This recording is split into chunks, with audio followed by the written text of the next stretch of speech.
All right, everybody, before we start this episode, I just want to dedicate it to Oozlebear or Judge Gabranth on the forum or Twitch feed.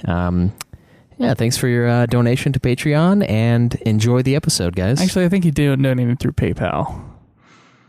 He's donating through Patreon, too. Oh, is he? Mm-hmm. Oh, thank you for that, too. But yeah, mostly the PayPal, he's right. That was, we're very thankful for that, and our new website is also dedicated to you and all the other Patreon donors who helped out. Yeah, thanks to you guys, and enjoy. Thank you so much. You're going to have to forgive our ignorance for a few missteps, let's say. We got a few of the characters mixed up. I know. We did this before, but Daisley, I've been calling him Bartandalus. I've been calling him Barty. We got Daisley mixed up with Sid. And then we're confused because we knew who Sid was before. And then we're like, then how did Sid come back? I thought he was Daisley. Right, yeah, we totally forgot about that scene. No, Daisley is Bartandalus. Yeah. Who's the big head honcho guy. And then Sid is the other big head honcho guy that turns to crystal midway through. He's like a Seath crystal thing. Yeah. But then a piece of plot that we totally missed was that Bartandalus brought back Sid.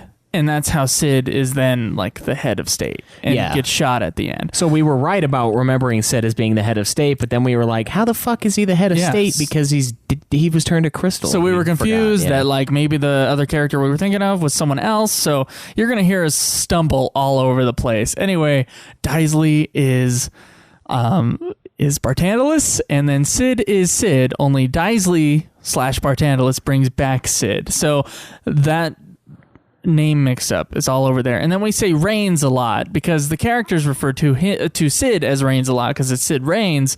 And then I'm thinking at some point in this episode that Reigns is the long-haired dude that shoots Sid. And what's the name of that guy that's never mentioned in the whole fucking game? Rydgea or something like that. That's his name. Rydgea. Ridgia or something. Ridgia, yeah. I don't remember him being mentioned, but he's just there. So he's there and he's important, but he's never mentioned. So yeah, we get all that mixed up. Anyway, just forgive us for that. Part 2 is amazing. Yeah, we don't want that Fusoya, what's his name, mix up again. Yeah. Tella and Fusoya. That was a problem before. We don't want that ever again now. So we want you to know it was a mistake, and we're sorry for it, and anyway, just look past it if you can. And enjoy the episode. Yes. From Provo, Utah, this is the Ultimate Final Fantasy Podcast with your hosts, Joseph DeGolier and Caleb Schweiss. This is Ultima Final Fantasy.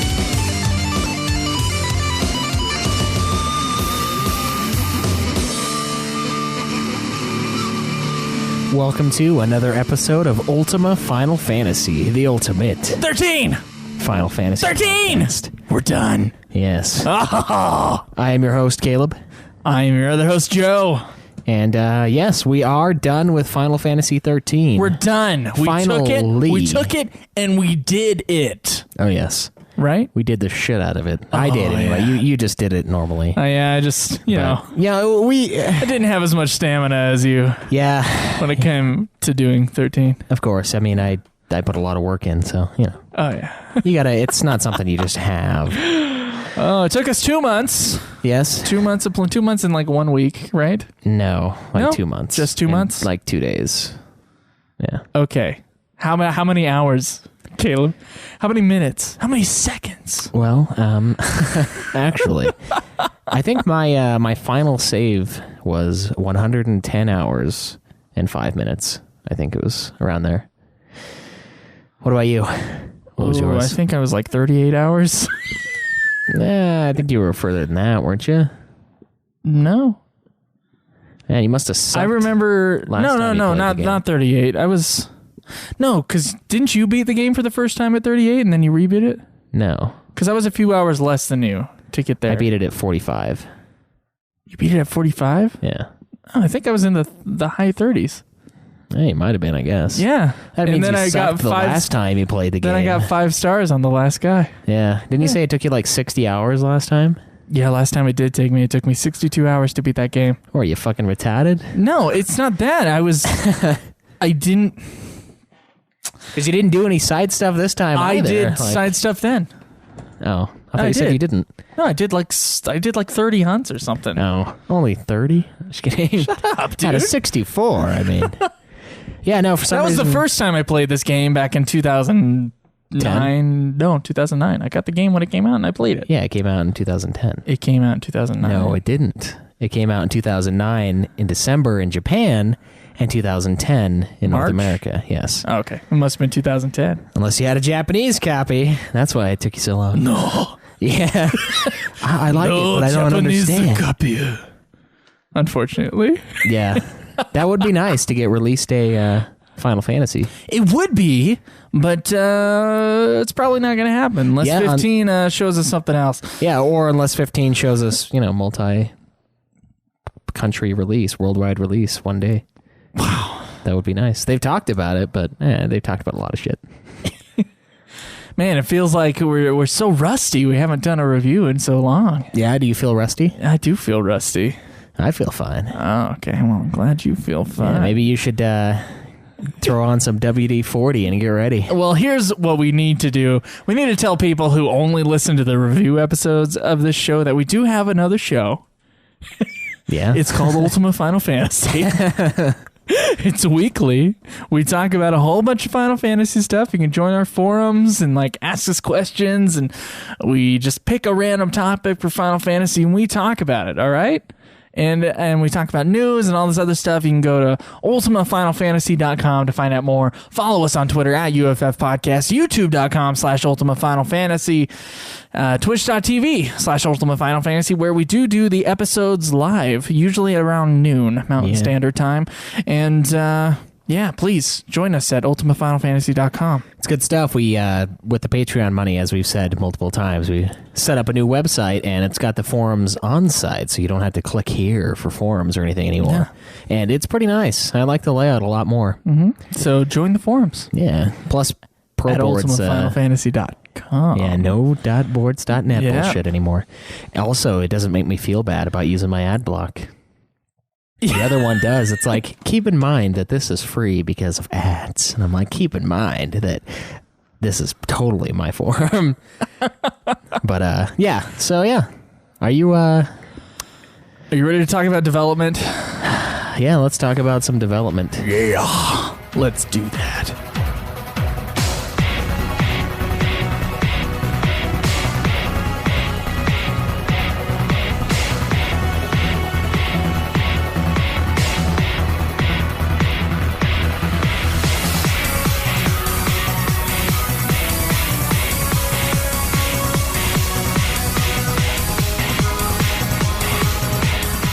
All right, so as we know, Final Fantasy XIII is the beginning of the Fabula Nova Crystallis collection of Final Fantasy games. And what is the Fabula Nova?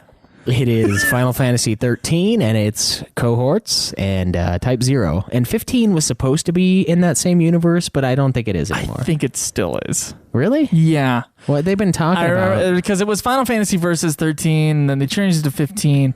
They said they're going to be this. It's still going to be the same mythology. It's still the Fal'Cie and whatever, but they're not going to call them Fal'Cie. Oh, okay. Is that what it was? Yeah. I remember us talking about it, but I can't remember what that's what they it was. had determined. So we'll see how they're connected. Basically, it's just one big Final Fantasy universe, kind of like... and the stories are not necessarily connected. Yeah, it's just, so same... So there was really no point in the whole Fabula Nova Crystallis thing. Yeah, I mean, because 13.2 and 13.3 are naturally connected to 13, or else they wouldn't be called 13.2 and 3. Yeah, but Type 0 and 13? Yeah, that one I can see. That's probably why they created it. So, yeah, it was the first game that Square used their internally developed Crystal Tools game engine. Apparently, this was to further unify the game's development and bring the originally PS3 exclusive to the Xbox 360 and Wii consoles. Betrayal. Yeah, and this system, well, not really. 11 was on 360. That's true, it was. You're right. But it was on PC also. It was. True, yeah. So it was initially, they created this because been mostly of Sony exclusive since Final Fantasy VII. Yeah. Well, I mean, they liked Nintendo, but the Yeah. cartridge thing was not a step in the direction they wanted to be in. And I'm glad because I would not want to play these games on the Wii. No. And they would look like crap. Yeah, it'd be standard def. I'm so glad that they went with Sony. Yeah. So they initially conceived this idea of the crystal tools based on the success of the Final Fantasy VII tech demo that they released, which also spurred them to bring the game to the PS3 rather than the originally planned release on PlayStation 2. I do remember that there are like a couple screenshots out there from the original Final Fantasy XIII on PS2. Have you seen those things? I have not. They're not like fully rendered. They're cell shaded, and they showed up in some magazine in Japan. And you can see them, like you can see the lightning characters. She's just like a blonde cell shaded thing for PS2. That's really interesting. Yeah, I haven't seen that yet. It is really interesting. Do you remember that tech demo? Yes, I do. And the controversy that it caused? Yes, I remember that as well. It was for those who don't know for some reason. It was the PlayStation 3 tech demo with the Final Fantasy VII opening scene. Mm-hmm.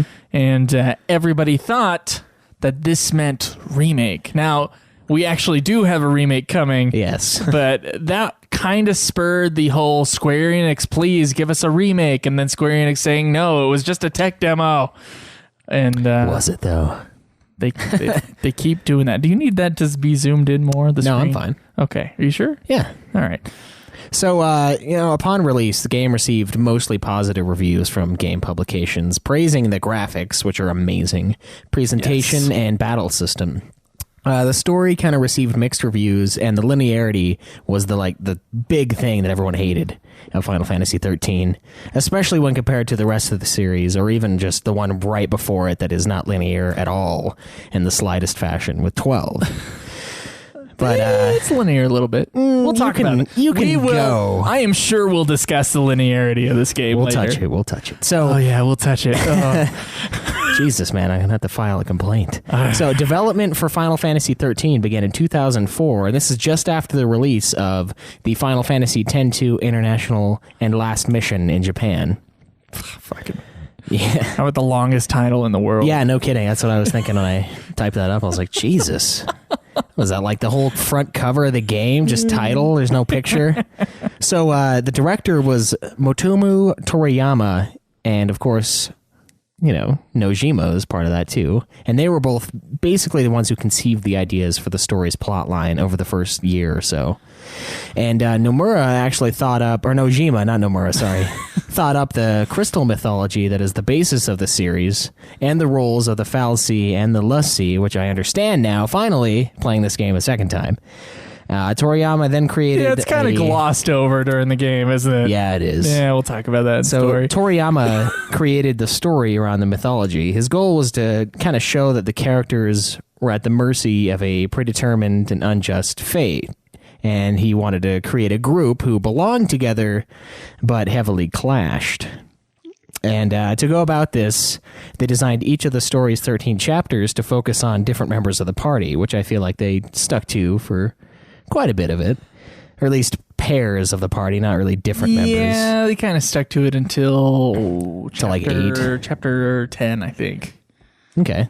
So yeah, the whole structure of this narrative that they had created started to really come together in 2006 when Daisuke Watanabe, which looks like Watanabe to me every time, joined the team. As you may recall, he filled in for Matsuno, who left the Final Fantasy XII development team due to sickness. In quotes. Yes. No, yeah, he was... I think he still claims he was sick. Yeah. So Watanabe was given a rough outline of the first 8 chapters, including necessary scenes that had to stay that he couldn't alter, and was told to strengthen Toriyama's script. An example of what this entailed is he would get like a document that said Snow and Hope reconcile, and he would then have to decide how the scene would play out and write his scenarios accordingly. So wow, that's all they have is like a rough outline, and he's like, oh, yeah, that's okay. that's like something you come up with when you have an idea, and you're like, okay, this, and then basically this guy was given that, and made it all come together. So initially, he had to do some adjusting for the characters. Initially, Lightning was supposed to be a reliable and calm leader, and to kind of follow the realistic mindset of what you would be in this sort of setting, he created, the volatile, really pissy Lightning that we all know. Because, it didn't make sense to him to have someone that's super calm and got their shit together after they've just been, branded as an enemy of the state, essentially. She's pretty and their sister, and she's pretty mad, not level-headed at all. And like I said, it was just to capture the unease that the characters would feel in that particular situation. And he was also responsible for the Saw's suicide scene, quote unquote. And spoiler. Yeah, Toriyama actually felt that was he's dead, a little bit too dark. Oh. So they threw in stuff like the Chocobo chick to kind of remain a little more even on the dark to light ratio within the game. Chocobo chick. In his hair. Chocobo chick in his hair. Yeah, Okay. the Chocobo chick. Chocobo chick. Not chick like woman, like chick. Oh, wow. Wow. Jesus, Joe.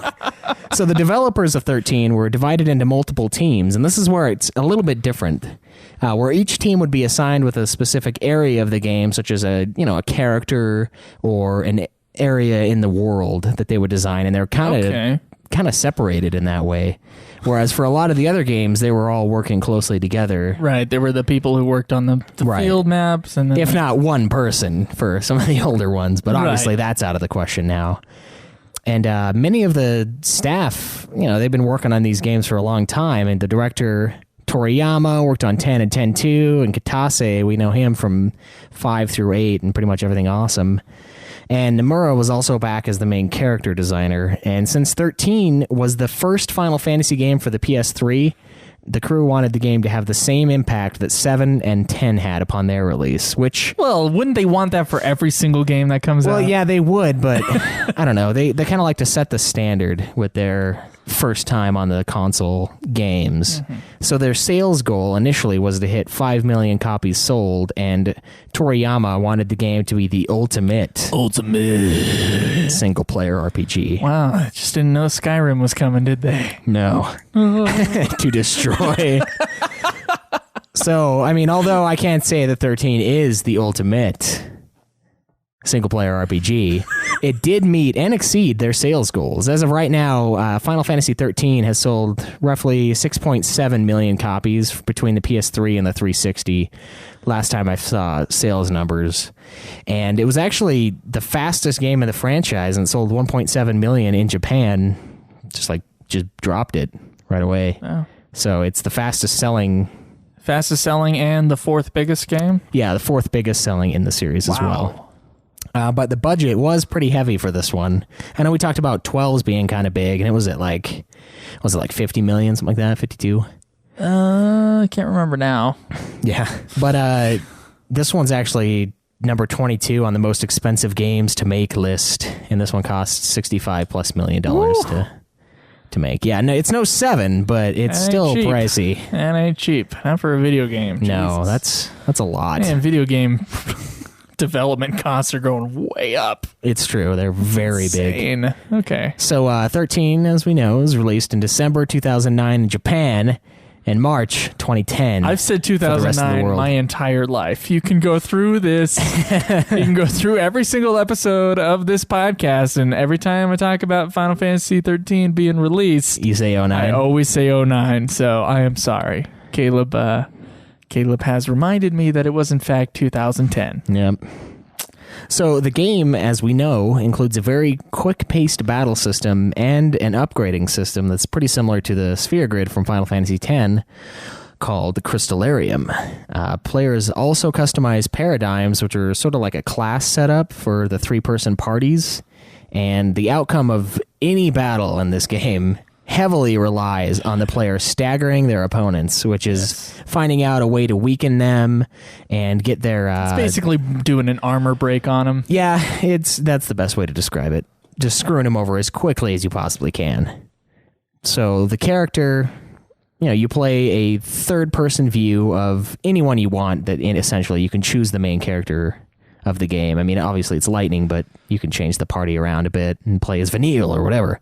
And you get like a nice 360-degree camera movement of that, see the beautiful world that they've created for us.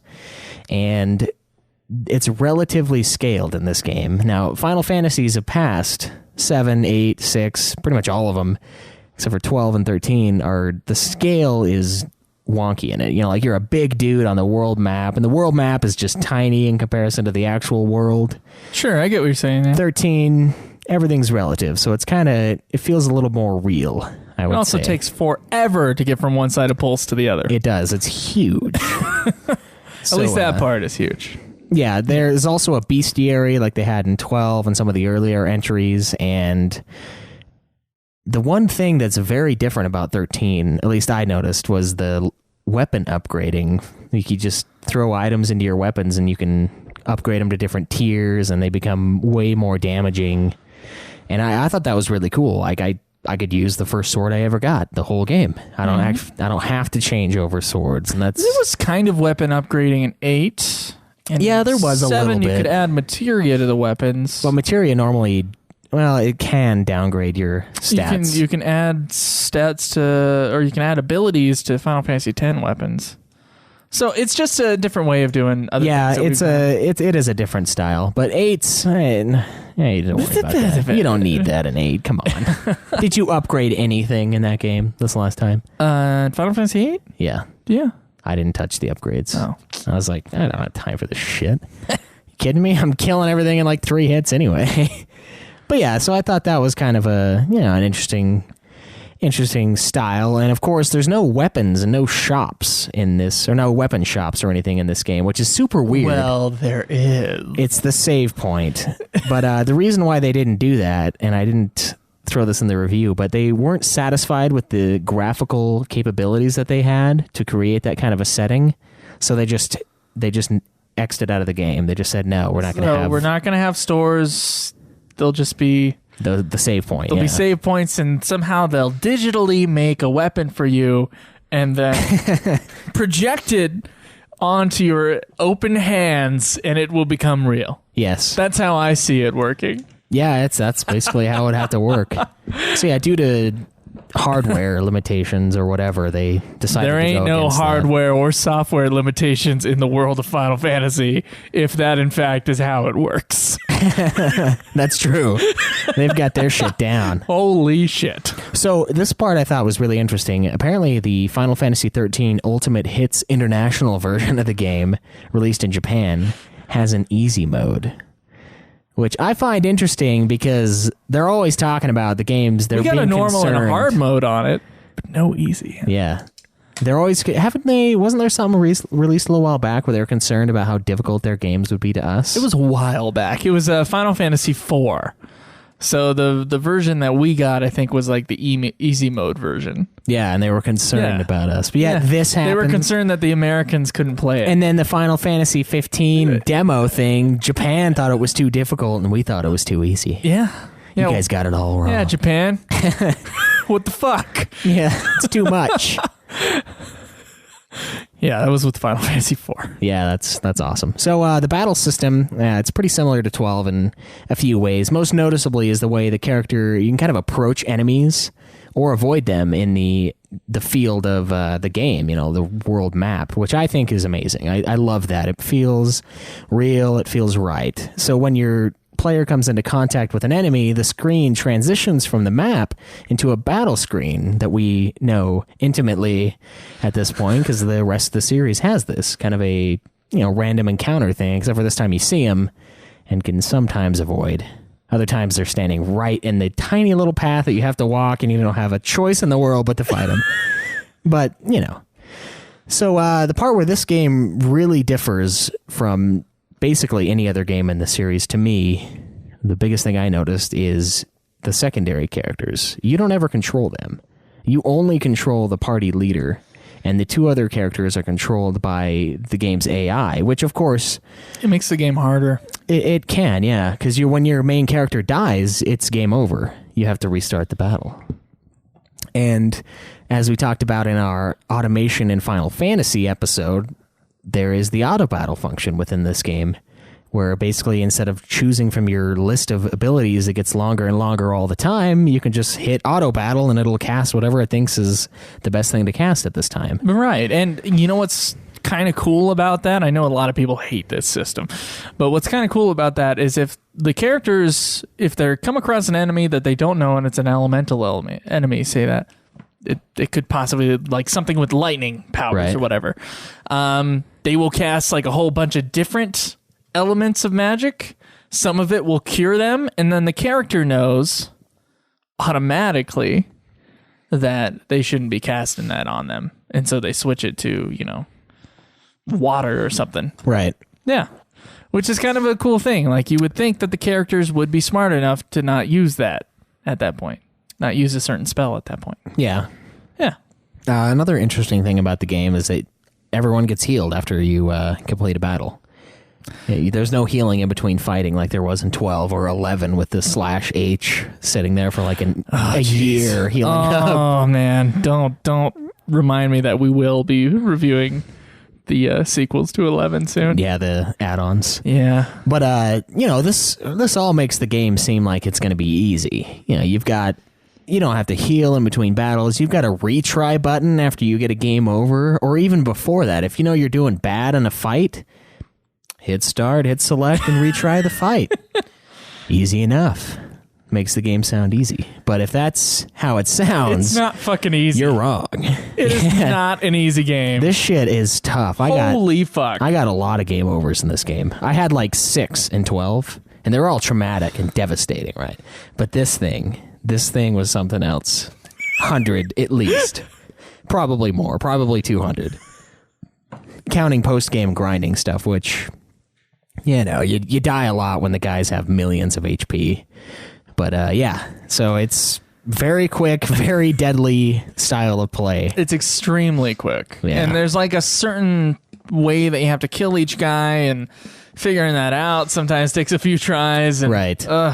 Right, so that's such a quick system too that you have to just be on your toes the entire time. Oh yeah. And so yeah, you don't want to be in the ability screen doing dook dook dook while you're getting wailed at. True. There's some times where you need to. They decided that speed was the utmost priority in Final Fantasy XIII's battle system, so well, after 9, that's what we get. I agree how slow that one was. But we'll talk about that more in the game section. So as we mentioned, every enemy has a chain counter, or the stagger bar that we usually refer to it as. So this counter kind of starts at 100, and they have different ways. You have different ways of going about bringing that up to whatever it is they stagger at. Sometimes it's 200, sometimes it's 900 for the sick bastards. And it'll reset quickly, especially if you just hit them with magic attacks. Now, magic normally bumps it up pretty high, but then the stagger bar resets and goes back to 0 really quick. So you have to kind of... You have to balance it. Yeah, you have to balance it with... Unless your characters are fast enough, which they are, but about halfway through the game. Yeah, and then you can do it. Yeah. But it's still better to kind of throw in some saboteur moves, which are debuffs, and then some physical attacks that stop the bar. And this is where the paradigms really come into play. You kind of switch, you set these up pre-battle, and there are 6 different classes. And it's Commando for physical attacks, Ravager for all the black magic, Medic for your healing, your raising spells. Saboteur is the debuffing, the deprotect, the de-shell, slow, all of that good stuff. Sentinel, obviously, a very high defensive party. If you have 3 Sentinels, you're not going to take very much damage at all. And then the Synergist, which is the buffing party.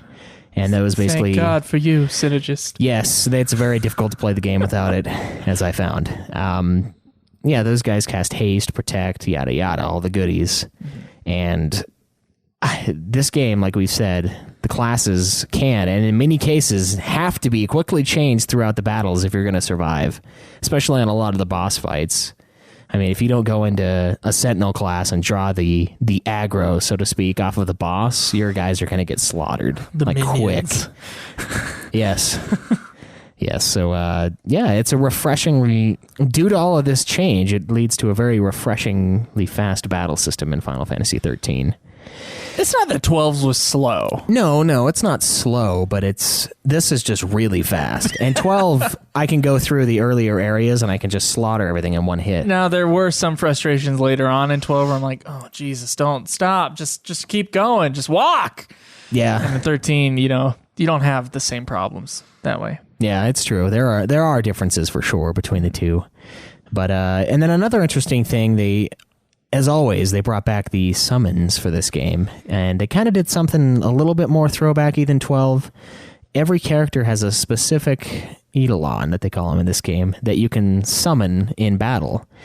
And only the party leader can select this skill, and any other skill that's exclusive to that party member. The secondary guys won't just randomly throw Odin out or throw, Army of One or whatever the hell their ability is. You have to do it.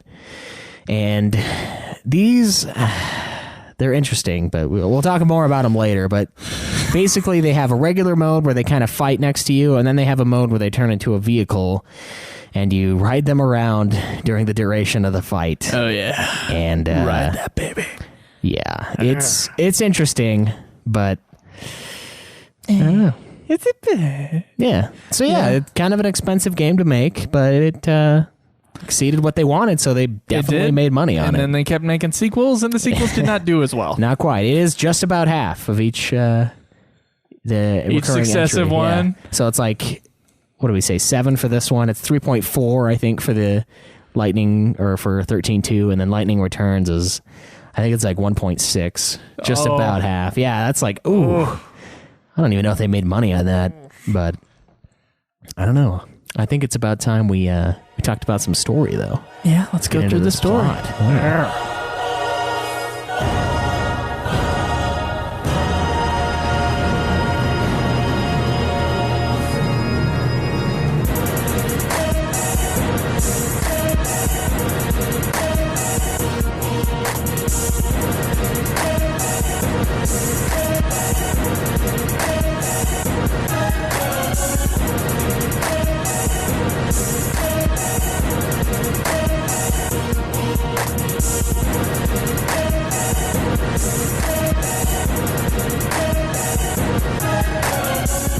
Okay, well, this is, unbeknownst to our podcast listeners, this is our second run through the story. Second, quote unquote.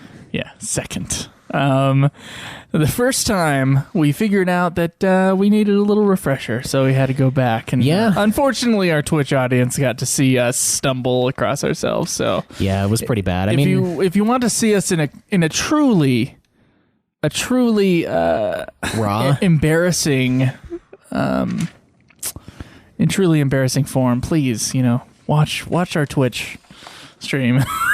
Yeah, I mean, a lot of this game's story does happen in the first little while, and the first little while we haven't been quite a while. First little while for a while. Yeah, while. It's not only that, but it's also extremely dense. I think there's 8 hours of cutscenes in this game, which is less than Final Fantasy X's, but it is much less spread out. That's true. Yeah, throughout the game. A ton in the first little while. With Final Fantasy XIII, I would say the first 10 to 15 hours, I think, pretty solidly cutscene throughout. Yeah. It's like do a little objective, get a cutscene. What was you said you saw like a formula to the game. There's a formula to the cutscenes, which we'll talk about after we get through this story. Oh, okay. But there's a lot of it for sure. There's tons of it. So me and Caleb had to sit down and we had to write down an outline of the story itself, so that we could tell the damn thing. Yeah, so we could tell you guys, what happens, especially you guys who didn't play 13. The first thing that we start off with is the train and the purge that's happening, and Lightning is there, and she gets out of all these chain, the weird kind of robe chain things that they're in. Yeah, she gets out and she makes the train go haywire, and the train she stops the train, and at the same time Nora is fighting an army against, or Nora, which is a resistance group, is fighting the government. They're fighting the SciComm, which is the army of the government, the Sanctum, Yes. Who governs Cocoon, which is this giant Floating planet floating, yeah, above a planet. the floating continent, or the Yes. floating planet, or the moon. The moon, yeah, it's probably more Of, the moon, yeah. of Pulse, Fucking moon. which is the planet below. But all the people, they all live in Cocoon. They all live in fear of Pulse. Mm-hmm. And if someone is branded a Lassie, which Lightning's sister has been branded a Lassie, they get shipped off. Right, and in this current crazy state of Cocoon, they're shipping off anybody that's even been anywhere near this person, because that's what they were talking Well, about. it's not only with, near this person, but the reason why there's been so many Lassie or whatever is because this one big Fal'Cie, which is a being, it's a godlike being, Yeah. but it's not a god, who lives along with humans. Yeah, and it just shows up and brands people, its servants. And it's this weird cross thing, and there's a really funny review that Spoonie talks about. He's like, what did it sneak up in the night? Because they're like, huge. there it is. Yeah. Did you not hear it coming? I mean, look at it. But yeah, so essentially it just picks and chooses people to be its servant and carry out menial tasks. It's like, well, you took out the garbage, and Crystal... No, well, That'd be well, awesome. actually, it does kind of seem that way, Yeah. with the exception of course, our 6 heroes. Thanks here. for doing the dishes. See you in 100 years. So people, okay, there's Fal'Cie, and they're the godlike beings that live along with the humans. Some Fal'Cie have a purpose, like they're, I don't know, like they're supplying power or whatever, like Eden is or Sanctum is, whatever the fuck. Yeah, they kind of nurture the humans. Yeah, they nurture the humans, and of course we see later that I guess they view humans as pets almost, Yeah, which is odd. it is freaky. Yeah. But they await a better world for the Fal'Cie, and we'll get to that soon. Anyway, the Nora is fighting the army because they see this purge as an injustice. All these people are being sent off to this horrible unknown planet below, and Right. I mean, the government wanna has stop it in their mind that the planet below is super evil and it's uninhabitable, which we later find out isn't true. It's just brutal, and the scaling is that of the moon in FF4. so this Fal'Cie that snuck up on the village. It's like in the night- opposite of moon. What the fuck is it? What the fuck is the name of that Fal'Cie? I forgot. The one that they fight. Yeah, or they try to. Oh shit. Yeah, I can't remember it. We were The big talking guy. about it. Well, he only shows up for that one part. Yeah, he's only in, but he plays a pivotal role. Yeah, sort of. Lightning and Suz are going to make their way to the Fal'Cie. Meanwhile, the Nora rescues a group of people being shipped off, which includes Hope and Hope's mom. Now, they're fighting off the army, and then Snow, who is part of Nora, they ask for volunteers, and Hope's mom volunteers against Hope's wishes. Yeah. But since she wears the pants and not the bratty kid, she goes anyway. And they're attacked, and Hope's mom is killed in the hanging over a ledge. Yeah, it's really like Final Fantasy X right there, where he's just kind of holding on to the ledge, except for he doesn't fall.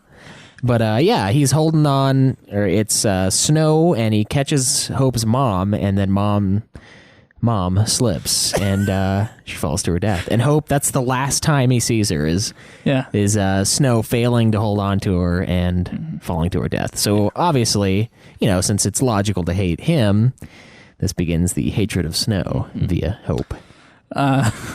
So Snow is suddenly distracted because the Fal'Cie that we've been talking about, that we can't remember the name of, is being escorted out, and Snow sees it and decides to go after it because he decides he's going to save Sarah, who his fiancée, as we find out. Who happens to also be Lightning's sister, another person going towards this Fal'Cie. And Hope and a girl that Hope met at this purging, Vanilla, I call her. Yeah. Vanille. They decide to go after Hope because Hope wants to confront Snow. I met her at the purge. Oh, yeah. Tell us about how you and Daddy met. Yeah. Well, see, we were about to be killed by the genocidal government, and we just hit it off. He's kind of he doesn't really get off on the right foot if that's the case with this. He's kind of whiny, and I mean his mom did just die. True, yeah. All right, so they all meet up though. They all get inside of the fallacy in their many different ways, and they all meet up in the middle, and including Snow actually meets up with Hope and Vanilla. Snow can't, or Hope like it freezes up and can't really tell Snow. Right, he can't confront his anger with what's him. on his mind, so he just tells Vanille everything that's wrong with him, and then nothing happens. Yeah, it's really angsty. They all meet up in the middle, and they find Sarah there lying on the ground. Snow picks her up. Lightning's there too. She really fucking hates Snow. And Sarah goes, "Save Cocoon," and then she closes her eyes, and then she turns into Crystal. And Lightning blames it on Snow. Whatever. They fight over it, and then they decide to confront the fallacy itself within this facility. Yeah. Yeah. And shit goes down. And they see a vision of Ragnarok. The fallacy dies, I guess, and it falls to the ground, and it falls into Lake Brasha, which turns into Crystal, and so they're all just like spread out across this crystal place. Yeah, and this is like in the outer rim of Cocoon, something like that. So there's like the inner planet, and then I feel like I need to see a map of Cocoon to understand what that means. I still don't understand because let me tell you something about the beginning of this thing, and the reason why there's so much confusion. Well, one of the reasons why there's so much confusion about this game, and kind of why we had to go back and like write down everything as far as what happens in the game, is that the game does not wait to. It actually does tons of explaining. Yeah, but it never gives you context. No, it just talks about it. Yeah, until chapter 11 in the game, there is no wide shot. Like there is no shot of Cocoon and Pulse. Yeah, it's true. There's no thing that says this is Cocoon and this is Pulse. Yeah, it doesn't say that. And then when people are talking about Pulse fallacy and Cocoon fallacy, it's like, what the... and we're seeing fallacy, but they're all kind of different things. You're like, what the fuck is a fallacy? Yeah. You know? And it just turns out they're just like another type of being. So that apparently sees humans as pets. Yeah, they're that planet's demigods, so to speak, or that portion of this planet or whatever the hell. We could call it like that, but the game... It doesn't fail to explain those things. It just like you gotta be listening, and you gotta be paying attention as the shit is going, because the game is extremely it's telling everything really fast, and then there's this plot that goes with it, that goes with all this explanation, and it's rough. Yeah, the thing with no context with the Pulse. I think just one wide shot at the beginning of the game with Pulse and then Cocoon, like and then you kind of zooms into Cocoon. That would have gone. Oh, okay, ba-ding. That's what those are. I know instead where we of being are. like Pulse, Cocoon. I could see why many people get confused with this story. I mean, me and you just have trouble remembering, but I know a lot of people are like, what the fuck happened? Like, in Final Fantasy XIII, a lot of people do say it's really, it's a very confusing story. And it's not that it never explains anything and that you have to like look it up in the data logs. You don't have to. It is explained. Yeah. But it's just better once you get the context. It's just not very clear, and there's no context for the once thing. you see what they were talking about an hour ago, then you go into the data log. So like playing the game the second time, much easier to understand the game. Oh yeah, no confusion with the Lassie and the Fal'Cie. Except for their names, occasionally I'll mix up which ones. So they get down to Lake Brasha, and they all find out that they were Lassie. Yeah, that they have been turned into Lassie. After they fought the one, they got turned. Yeah. He's like, okay, fine. Well, fuck you guys. Good luck. I'm dead. I'm out. But So they turn into Lassie, and then they all realize that they had the same vision. The vision being that there's a vision of Ragnarok destroying Cocoon. Right. And they're not really sure what that means. Though Snow thinks that they should save Cocoon, like Sarah said, But the others think, and they are totally right, that they need to destroy it in order to fulfill their new focus. Yeah, since they are now Lassie. Snow is conveniently not paying attention to his very obscure vision he had. That didn't look like saving. I don't care what Sarah says. Now, how have we said what happens to Lassie that don't fulfill their focus? No, they turn into Seath, which are disgusting they're creatures. Fiends, yeah. They are essentially fiends. They just turn into these morphed, messed up things, and are just envious of everybody. They're hateful. And if they fulfill their focus, like Sarah did, they turn into Crystal. And they figure that Sarah's focus was to bring them all together. Yeah, which it obviously was, because that's when she changed. So, because the others think that they should destroy it, they decide to just move on from the lake. But Snow stays behind after they find Sarah's crystal body within the crystal lake. Yeah, it kind of dropped her down there with him. And he kind of wants to stay with her, and he starts trying to dig her out. But the others, of course, move on. They're now fugitives, and they're looking for air transport. Now we cut back to Snow, and he gets attacked by the Psycom, but the Eidolon shows up. Yeah, the scissor. And stops them. So explain to us what happens with the Eidolons. All right, so essentially the summons in this game are all granted to the Lassie, the servants of the fal'Cie. And when they, basically in their time of need, they'll show up and save them. But then it's the Lassie's job to fulfill, the requirements to have this beast, this monster, fight along their side. So with Snow's, essentially you just have to survive Shiva's onslaught and just go Sentinel mode. And it kind of focuses on each character's main job. So Snow being his best role being Sentinel in the game, it's, you just have to survive till a certain point, and then you get to claim Shiva as your own, get this awesome scissor animation, and ride her around like a motorcycle. Scissor Shiva. Yeah, if you've never played it, you probably have no idea what I'm talking about, but they turn into like mobile versions of themselves. This Shiva by Snow, she turns into a motorcycle. There's one that turns into a car. Alexander is like this giant floating castle. They're kind of cool, but there's one that turns into a horse. Yes, Odin turns into a horse. Yeah. So yeah, that's their function. They're just to help you, I guess, to keep you in line, so to speak. And after Snow and his Eidolons stop the Psycom, Snow is picked up by a special Lassie group fronted by Fang. Yeah. So that's the first time we meet Fang, I believe. Uh-huh. Now, meanwhile, the other group, Lightning and all the others, they're shot down. And Lightning wants to... They're shot down and put into another place that they have to just get through. Lightning wants to fight Eden to stop the injustice, and Hope goes with her, while Saz and Vanilla are unsure of what to do.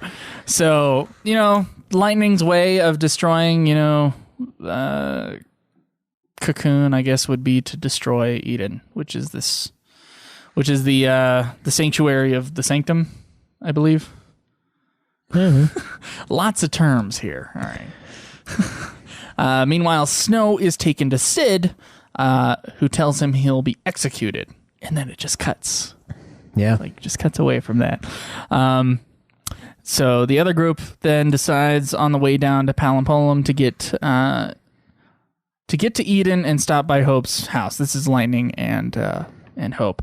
Now, this is kind of a section of the game. Everybody's split off in different areas, and you just kind of have to walk to wherever they're going. Yeah. Lightning and Snow decide to go, or Lightning and Hope decide to go to Palampolum, which is how they're going to get to Eden. And Palampolum is where Hope's father lives. Right. And old mother before, she died. But they kind of have to walk through these different areas to get there, and that's where you do a lot of leveling up. Right. While the other group, Fang and Vanilla, they stop by an amusement park because they have no idea what they're going to do. Fang, don't you mean Vanilla Saz. and Saz. Sorry.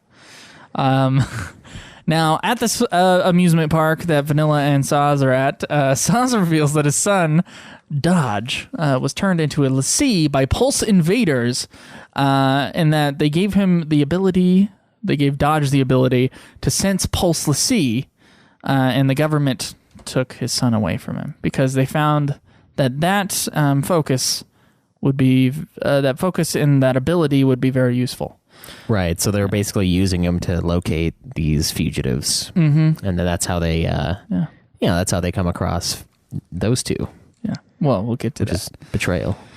But after Saz tells the story, we realize, though, and Vanilla realizes that it was in fact her and Fang which turned Dodge. Yeah, they broke into the area that Dodge was in, and it's their fault. It's their fault, and Vanilla stays silent about it.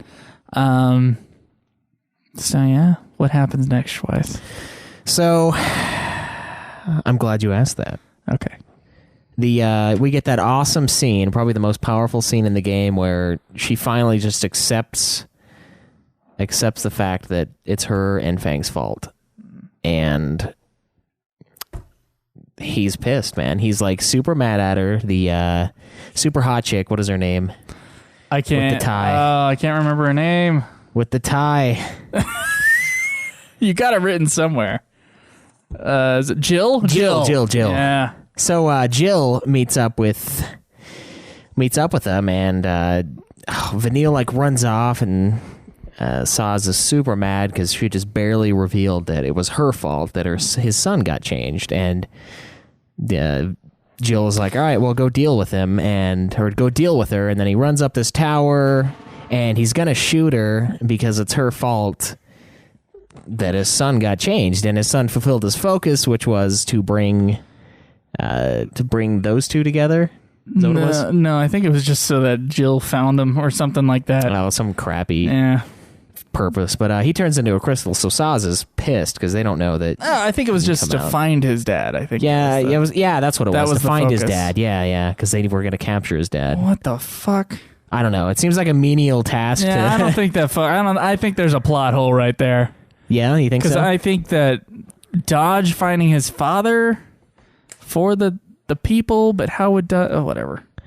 Yeah, it's weird. Nah, whatever. But so he gets the opportunity to go kill Vanille, and Jill is like, yeah, go deal with her. Yeah, Jill's like, you're like, well, I was gonna kill her anyway. Well, I'm gonna kill her anyway, but instead I'll be just kind of morbidly sadistic and just let you kill her. Yeah, with her tiny little breast tie, and oh man, the breast tie. Yeah, it's good stuff. So he goes up into this building and meets up with her, and is like, he's mad. He's gonna shoot her. He's telling her that he wants to kill her, and he's pointing his gun at her, and then he's like, well, killing you won't bring back my son. And then he points the gun at himself, and we get like a really dark scene with a flash of lightning, and then his shadow, and then just a gunshot, and then it just cuts. The first time I played the game, I was like, what the Jesus? I was like, man, he killed himself. It's freaking game over. But someone actually does get shot in this game and killed with one shot, and it's pretty good. Like, it's a pretty good scene. Is it pretty good? But it's not that scene. No, it is not that scene. Man. What happens after that? I don't know. I think it just cuts to the other group, doesn't it? I don't know. I think that was something that you did on another thing. No, I don't think it was. They move to capture. The rest of the group hears of the capture. What is this? Sid's cavalry charge. Yeah. You're missing all that. Schweiss took notes, but I couldn't remember what what notes, but you jumped ahead of yours is the thing. No, I didn't. Yeah, I ended mine. We didn't talk about Yag Rosh or any of that shit. No, because they're not there yet. It was just Vanille realizing that it was her and Fang that did dodge in. Oh, okay. Yeah, they were just walking around. Now, the other group is doing their own thing. You confused me because you... No, sorry. It goes back and forth the whole time. Sorry about that. Fuck that. I didn't do anything wrong. All right, so, essentially after the supposed suicide scene, the rest of the group hears about the fact that they got captured because, and then it's weird because Saz is pulled down and he's in this, like, crate thing. Remember that? Where he looks like he's dead? They've got him, like, in a coffin. So I was like, what is this? He is dead. And then later they reveal that, he's fine. I was like, what the fuck? So the rest of the party hears about them getting captured and moves in to rescue them. Now, before all the Fang stuff that we got mixed up on, they do actually make it to Hope's house, don't they? Yeah, they do, and they talk about the mother, and there's like there's like a really long scene where they're just apologizing about stuff, and this part was pretty cool. I thought it was awesome when there's like this huge fight scene. There's all these lights on the house, and they finally catch up with the fugitives, and Hope still blames Snow, super mad at him, and Psycom ends up finding him, and this guy named Yag Rosh, who's the leader of one of the leaders of Psycom. Is not okay with them being alive and wants to kill them to keep the fear and law and order in place that they have over the citizens of Cocoon, which of course anything that comes into contact with anything from Pulse they want to kill or throw back to Pulse, and they don't want that to be upset by these Fal'Cie or these l'Cie, Jesus. These l'Cie, why the fuck would you do two words that are both made up that are the same thing, almost? Anyway, that these l'Cie are still normal people because that's not the image they want to paint, so they're going to kill them, essentially. And there's a really brutal boss battle that... Jeez, dude. That Joe guy was like convinced I was going to die over and over on. Shut the fuck up, dude. That guy was so rough. So rough. He did almost kill me multiple times. Fast as fuck, and I was underleveled. Yeah, if you don't have a sentinel and a medic, you're done. But it's a rough fight, and then Sid Raines, who, as we know, was with Snow when he was captured, he comes to the rescue. His cavalry comes and saves him, and we cut from there, and then we go back to Saz and Vanille. And the scene I just explained. So the order's a little messed up, but it keeps jumping back and forth with the plot line. So it is pretty... It intercuts. It's fine. It is, yeah. So let's see. Yeah, after the whole death scene, quote unquote, they Sid's with the rest of them. I think they decide to go after Bartandalus. Yeah, they see Bartandalus and he's spewing his BS on TV, and they're not okay with that. So they're going to go rescue... the captured ones, the Saz and the Vanille. No, I think they already got them. Didn't they? No, this is when they were going to go. Oh, sorry. This is the rescue. And they are going to kill Bartandalus, or Barty as I call him, in the process because he's in the neighborhood. So they escape and reunite. We see Mecha Owl, as I call him, and the little owl beast that's Bartandalus's buddy. And you've seen him a couple times though, like he just he's just kind of randomly there. Yeah, he's like some weird crow. And the cutscenes are like, hey, look at this, look at this. Yeah. It is. It's very foreboding. But so yeah, you get to Barty and Jill with her immaculate mini tie. Oh, she's so hot. Jill is the hottest woman ever. CG character. The hottest non-real woman in the world. In this game, at the very least. Whew. Yeah, she's pretty awesome. Jesus. But, yeah, she gets killed by Bartandalus, who everyone thinks is just a normal dude, because this is what, there's no reason to not think that. And suddenly he's just spawning pain, probably, everywhere, and just killing everyone in the room. And the Mecha Owl comes down and helps him transform into the wall of faces that we know him as. Well, they think he's a l'Cie, but he turns out to be a Fal'Cie. Yeah, they think he's just another l'Cie with an objective, and he's got magic, because they have magic. Yeah, and that's a l'Cie thing. Yeah. That's given to the l'Cies. We failed to mention that. Right, yeah, we forgot about the magic. You get the ability of magic when you get transformed. And he basically explains the end of the game right here. He tells you that your focus is to kill Orphan to bring about the Maker. Yeah. So the Maker is essentially Uber God, or the only God in this universe that created humans, Fal'Cie, and the world. l'Cie, blah, blah, blah, everything. And they want to use Orphan as a sacrifice to bring the Maker back so that the Maker can create a better world instead of the shithole that they currently have. For the Fal'Cie, not so much for the humans. Yeah, for the Fal'Cie. The humans are just pets, like we mentioned. They're nothing. So, yeah, he tells you what you're going to do at this point in the game, and it seems super evil coming from him and his old man baritone. Because you want to think that you want to be with Snow and be like, let's save Cocoon. Yeah. But no. But Snow's an idiot. So he transforms his mecha owl into this airship, and they leave, and Sarah's full of it, and everyone comes together. And this is where they find Sid. They land the ship, and it goes into some like underground area. You explore a little bit, and then you find... It's not... Is it Sid? No, it's not Daisley. Sid. Daisley. You do run Rains. into... No, fuck.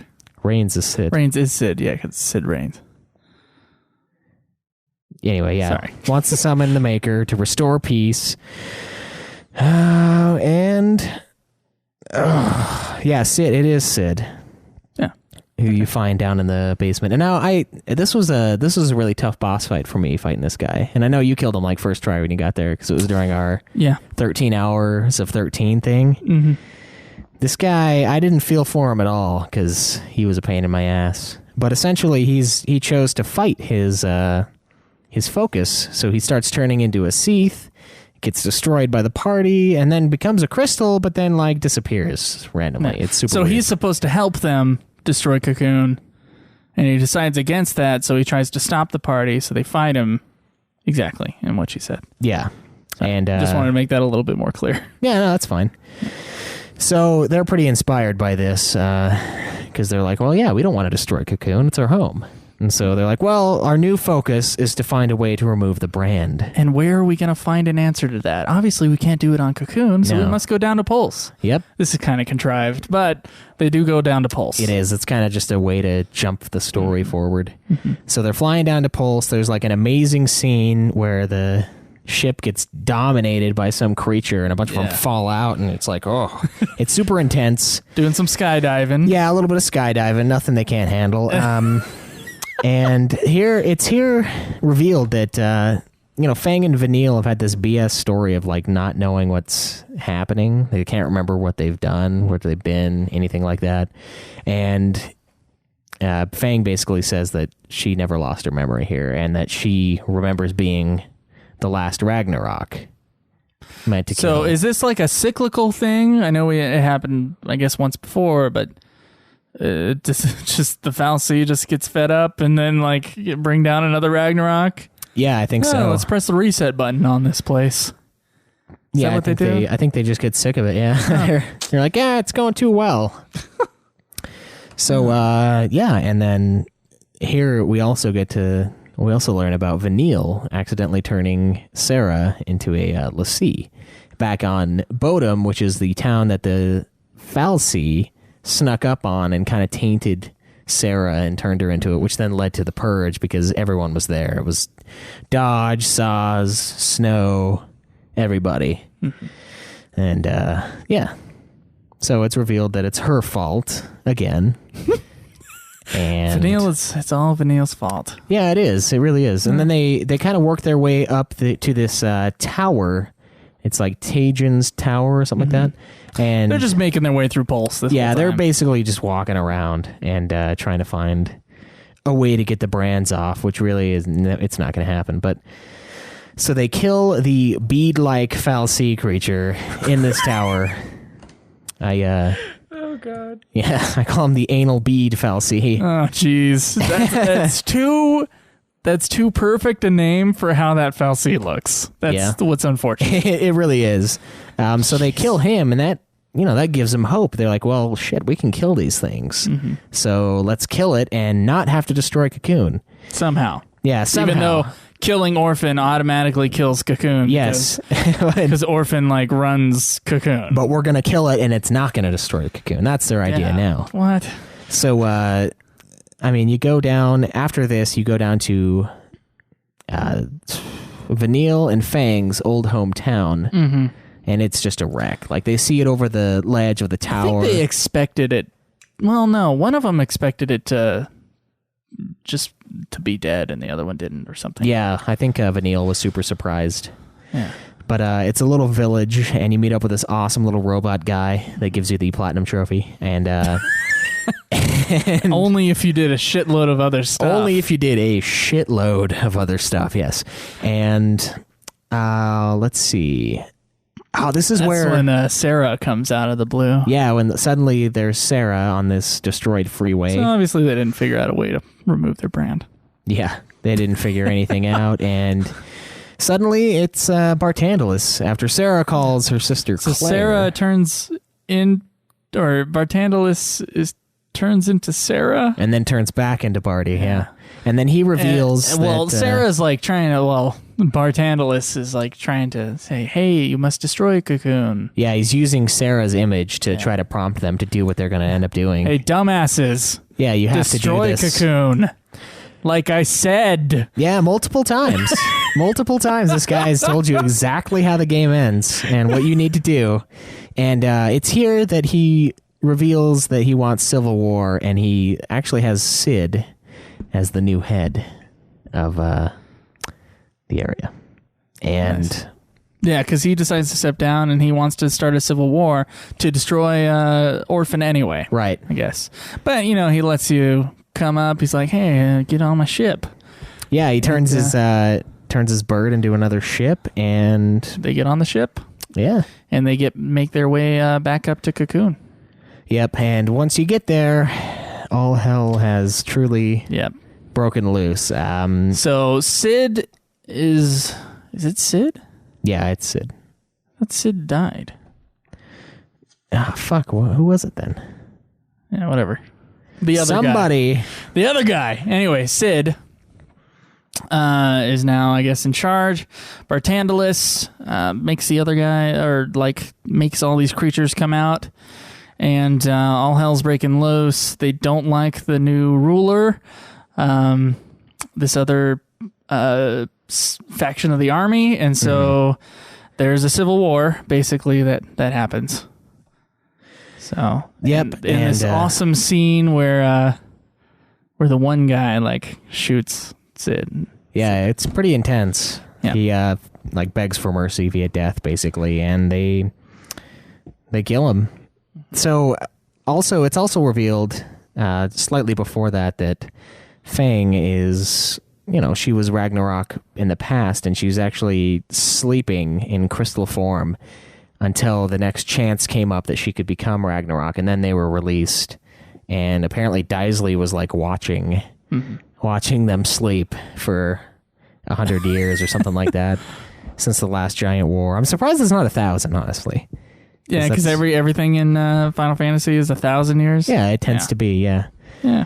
So, the SciComm leader Rosh blames the party for the invasion of the pulse creatures that are basically the Adamantoids just rampaging around the city, and all the anarchy. He's basically saying, "Oh, it's all you guys' fault." He tries to stop you, and you fight him, and there's blood coming off of his forehead, which is weird for Final Fantasy. And in his last moments, he accepts the fact that they're wrong and basically calls off the attack and evacuates Cocoon, because he knows that the game is going to end just like Bartandalis has been saying it will. So now we enter Orphan's Cradle, which is the really weird space-time continuum looking tube thing leading into Orphan. The White Room. Yeah. In a white room. Well, it gets to the White Room. Yeah, eventually.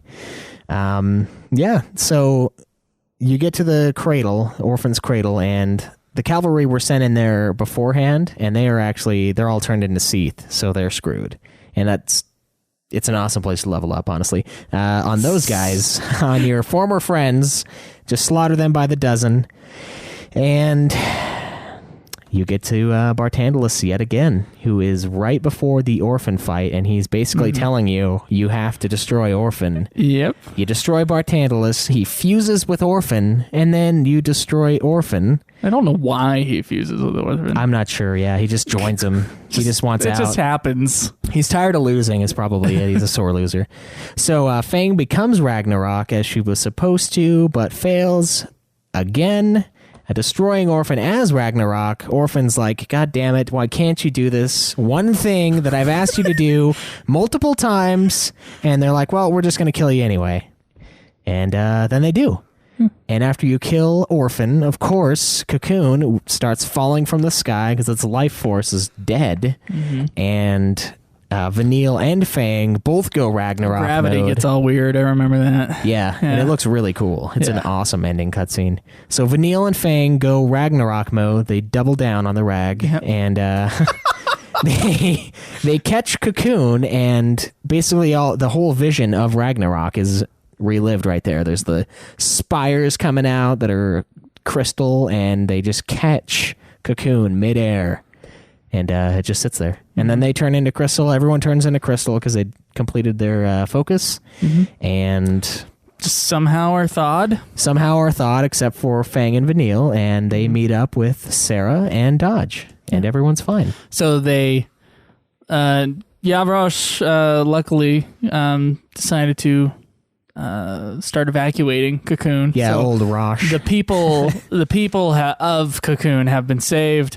Cocoon itself has been destroyed. Right. So in a way, actually most of the way, they did end up fulfilling it completely by destroying Cocoon, but they were taking that to mean destroy Cocoon and all of its inhabitants, when really it was just destroy Cocoon by killing Orphan. So the maker didn't come and make a new world. nope, it's still the same old shitty world. Bartandalis was just telling the truth the whole time. Was like, hey guys, kill it. No, here's my ship. You can take it and... Yeah. Oh, okay. I'll help you kill it. I am there for you. Which I thought was really interesting because he seems super evil, and he is pretty evil. He just kills people willy-nilly. But he is a god, and we are his pets to do with as he pleases, so I guess whatever. There's no PETA in this world, or PETA, whatever it is.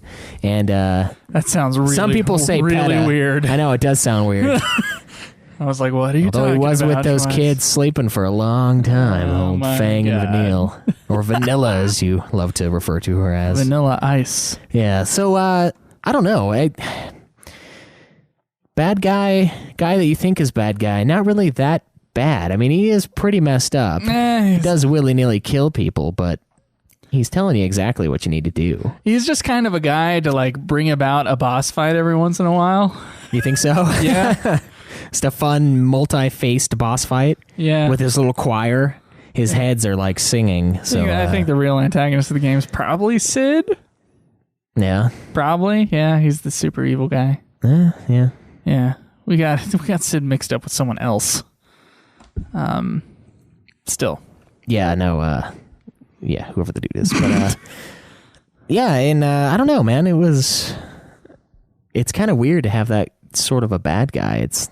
I don't know if it's a ton of depth to him or if it's just using him to get to not Sid, Daisley.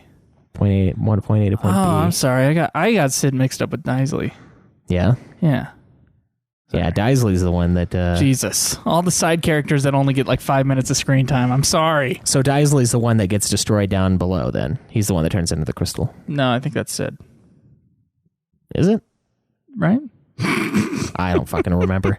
One of those guys is super evil. And, yeah. So what'd you think?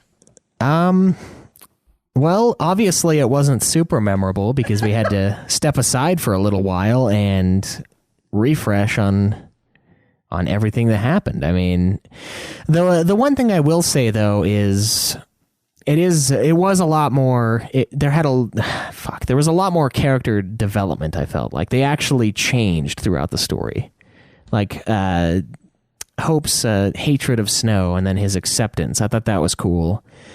Lightning's going from a complete freaking jerk to, becoming a little more nurturing and like, all right, let's be the leader that this party needs, kind of a thing. Vanille finally starts not lying to everybody. I don't know. I don't think Saz really grows that much. No, He's just kind of there. Like, not that his character is bad or anything. He's kind of funny, but not a whole lot of growth from him. Fang, kind of felt the same way. And then Snow knew exactly what he wanted to do the whole time, so there is, I don't know. No. It was kind of a hodgepodge with the character development, and It's true. There was some. I've heard people talk about how kind of like in FF6, there's no real main character, but there was a real main character in FF6. So Yeah. I hate hearing that one, despite what the developers wanted. yeah, it doesn't matter what they want. I guess maybe Vanille. Vanille was. I think Vanille was supposed to be the initial main character. I remember reading something about that, which is why she's narrating. That would make sense. Yeah. She's narrating, and the plot kind of revolves around her. Yeah, I didn't see jack about that when I was writing up the thing, but yeah, it is. She is kind of the main character. Yeah, fuck Lightning. She's not the main character. Yeah. They're all the main characters, I guess. Yeah, there's a. Sorry, it's a cast Vanille's the protagonist. Yes. They are all main characters. Yes, there is a difference. Not always, but There is a difference. not actually. Most of the time, there isn't. Most of the time, they are the same thing. Yes, but with 10 and probably 13, I'd say they're not really the same thing. I don't know. How did you feel about it overall? The story? Yeah. Well, I don't think... Well... I don't know. It's kind of... It has its moments. Like, there's some dramatic moments, like the suicide scene or the scene where the ruler is shot. Yeah, it was Sid, right? Yeah, I think it was Sid. Okay, that's what I Or thought. not Sid. I think it was Daisley. The one that got shot? Yeah. Oh, so Sid was the one that went down in the... Yeah, he was Yeah, I the guy think that so. turned into a crystal. Yeah. That's right. I'm trying to remember who the long-haired dude is, but I can't remember his name. Do you know what I'm talking about? Yeah. Okay. Jesus. Anyway, sorry. When we were saying Sid, who turned into the thing, it was Sid. It wasn't Daisley. It was Daisley who got shot. Daisley got shot. Yeah, he was the ruler. Yeah, I fucked up. Anyway, obviously it's very, very complex. There's a lot of characters, and they don't get much screen time. Yeah. This was something I was complaining about in earlier weeks when I was saying, we never get the FF10 kind of moments with certain characters. So we don't really care all that much or really know what they're all about. The story-heavy section of the game is an extremely fast-paced, linear section of the game. Right. And it's one of the biggest complaints about this game is its linearity. And the fact is, it's only linear to a point. It's linear halfway, and then the other half is like whatever the fuck you want to do. You can do. That's true. I mean, so it is hard to follow because they don't give any context. The characters' emotions don't always play. Like, there's a whole bunch of really emotional, a lot of piano and violin music that just kind of, to me, it fell a little flat. Yeah, just kind of throw it in there. I didn't know the characters all that well. I mean, they start with those scenes right off the bat. And now you were talking about a pattern earlier. Yeah. As far as what pattern I noticed with each, with a whole bunch of Final Fantasy XIII stuff, a bunch of scenes with Final Fantasy XIII. Mm-hmm. The pattern is this: one character reveals something, and then they kind of like talk about their situation or whatever.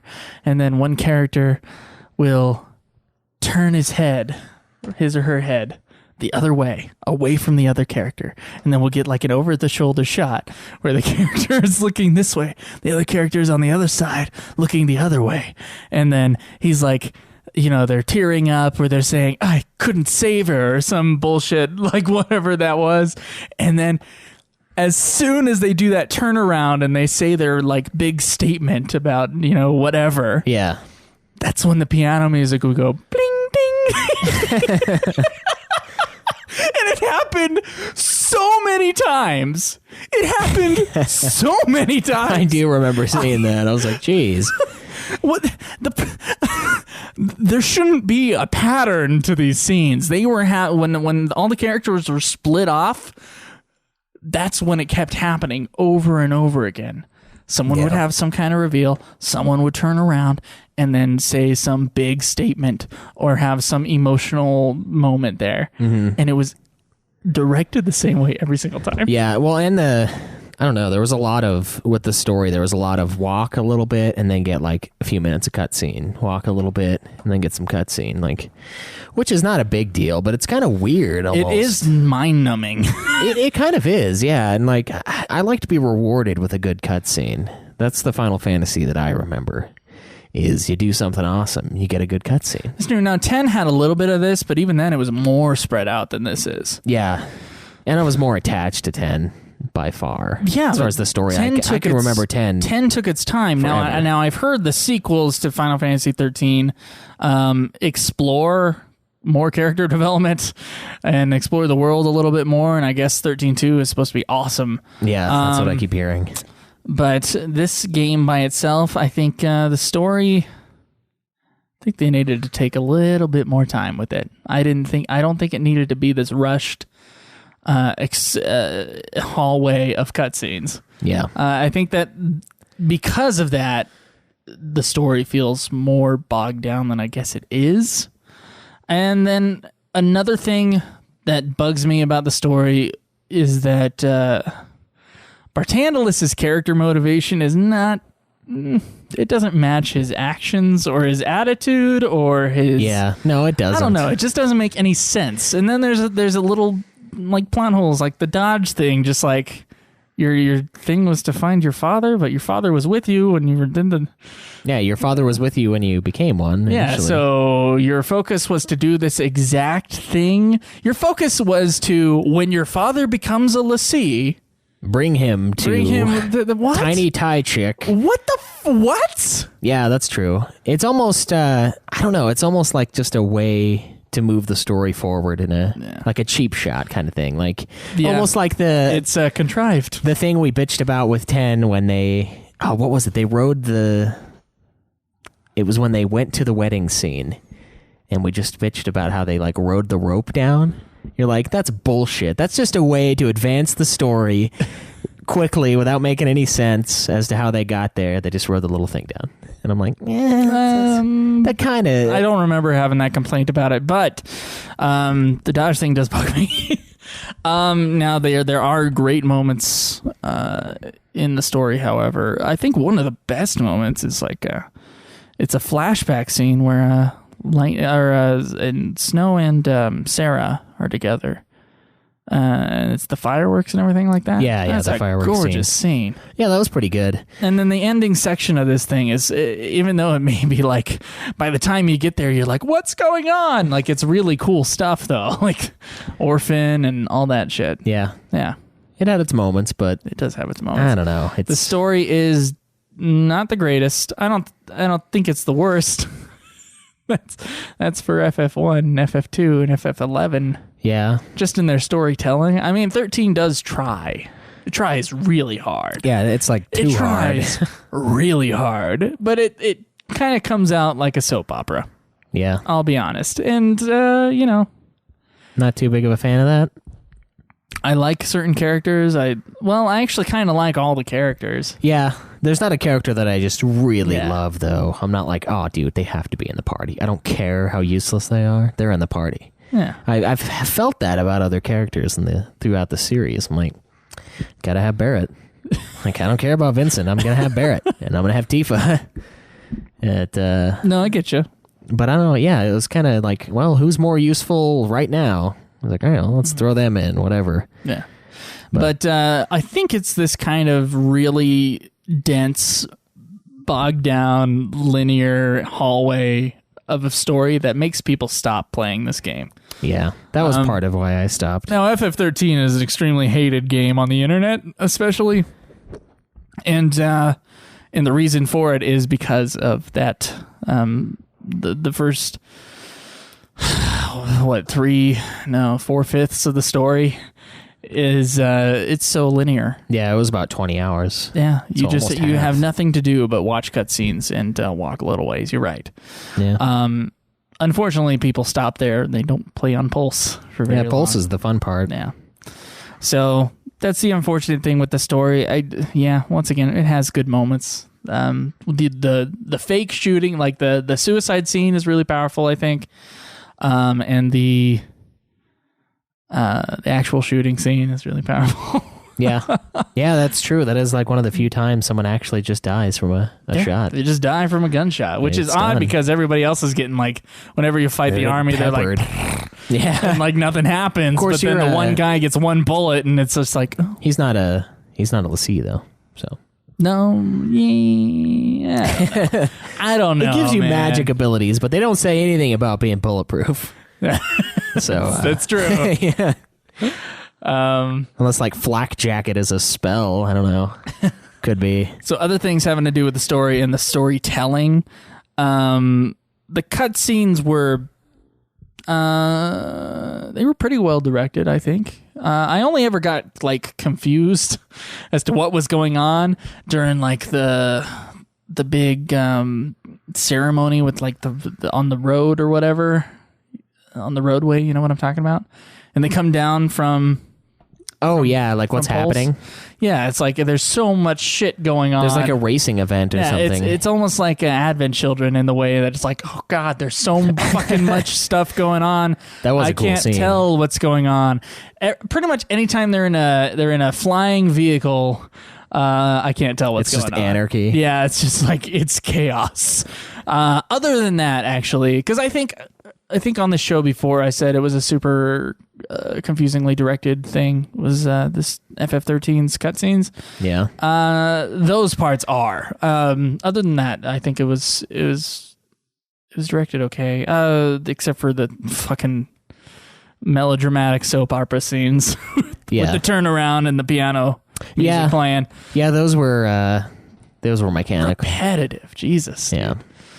That's an issue. It is. I mean, you can't really. I don't know. It's almost like it almost throws you out of the moment. Mm-hmm. Like you can't really take it that seriously because the music kicked in. It's not like when, Titus finds out that Yuna is.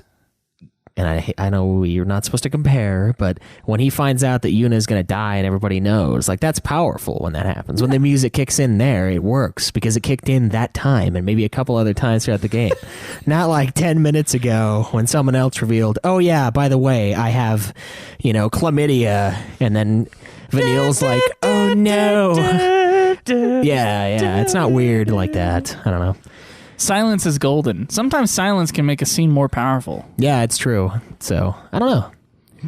I think overall, not the greatest story. I think it was shaky. I don't think it had its holes. Not like it wasn't like 8 style plot. I was still totally watching it though. Like I wasn't like, oh fuck this shit. Yeah, you didn't feel like you needed to disengage. Yeah, I suppose it carried me along for the ride. I didn't have a moment where I just kind of zoned. I just zoned after 60, 70 hours of side missions, and I was like, okay, what happened for the first 10 hours? I have no idea. I remember Mecha Owl and Barty and his choir, and that's about all. Yeah, Barty and choir in town this Saturday. That's good. Yeah, should make some posters up for it. Another thing to do with the storytelling, and I think the last thing here. What do you think of the voice acting for the? I think it's pretty good for the most part. Yeah, I don't think it's quite as solid as. I don't know. I used to really get peeved by the 13 voice acting, but this time around, I don't really see any problems with it. It doesn't feel quite as natural as 12's. Per se, but I think it's pretty solid. The voices match the characters. There's not very many crazy over the top moments that I feel like smacking my forehead, except for the one time that Vanille is like "ciao" and just runs off. Ciao. I'm like, oh my god, why am I watching this? Yeah, why am I playing this? Like that's one of the ones where my friends would come in and they'd be like, "What the fuck are you? What is that?" You're like, "Don't worry about it. It's good, okay." It's one of those, but there weren't very many of those, and I don't know. I feel like they did a decent job with it this time. I think the voice actors were really good. I don't know. Because sometimes there were some awkward moments, but there always are, except in like FF12. I don't remember any. Yeah, so it's weird. Like somehow FF12 was just better at making people talk, allowing the voice acting to be part of the game. I don't know. Maybe there's just so many cutscenes in FF13. Yeah, maybe there's more time for weird little things. I have no fucking idea. But it's certainly It's better than 10's in terms of like how the timing kind of works. Yeah. I know that was a hardware issue with 10. No, yeah, it was. And but it's not as good as 12's voice acting. Yeah. Sound design is better though. It's not as compressed. Yeah, 12's for anybody who's noticed that. Yeah, well, if you listen to it, you can tell. Compressed FF12's sound is. It's like it just sounds weird. Yeah, it sounds like Joe mixed it. That's what it sounds like. Yeah. No,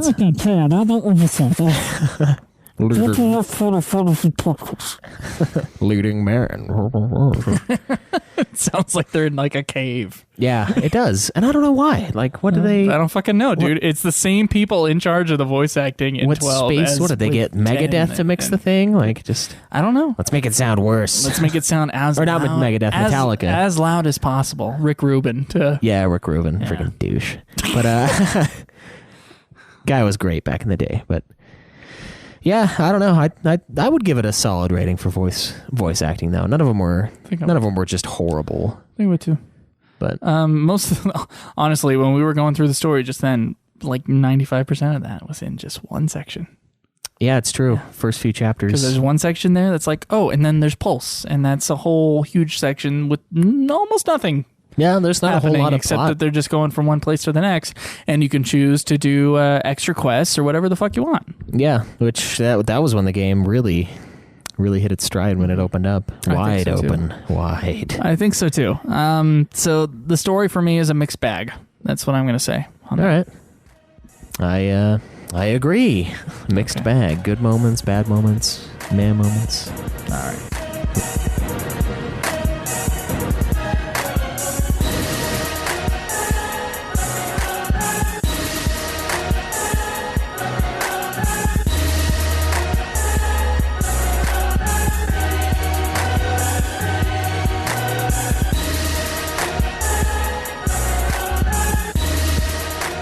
All right, guys. Well, that was part 1 of our Final Fantasy XIII review in all of its glory.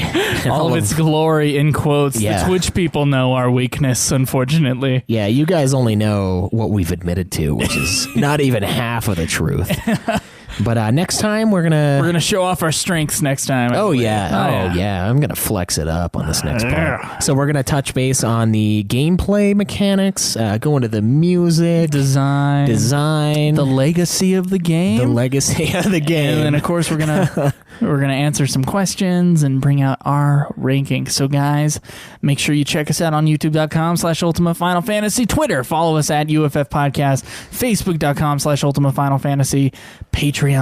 Please help us out there. You can enjoy our new website brought to us by our Patreon donors. Yeah, thanks you guys. UltimaFinalFantasy.com. Join the forums there, not .boards.net. Yep. That shit's old. And you can go to twitch.tv/Ultima Final Fantasy. And next time we're doing a story, you might see us shit all over ourselves and have to redo something, which we used to do all the time. But now that we do everything live, we don't really go back and say, oh, we should do that again. Yeah, there's not really room for that. And we had to for this episode. Which is shameful, but whatever. All right, well, Twice. Ooh, I hear that lovely drum. Oh, Final Fantasy XIV, Monday, Tuesday, Wednesday at 6:30. Yeah, that's right. And oh fuck, it was just gonna go. I thought my timing was on. No. Brynhilder server. Brynhilder, yes. Yeah. Join us. That's right. I love this song. Enjoy the grind, you guys. This has been another production of Ultima Final Fantasy, the Ultimate Final Fantasy Podcast. The show was produced by Joseph DeGaulier and Caleb Schweiss, with music and editing by Joseph DeGaulier, parodies and clips from their respective authors, of course.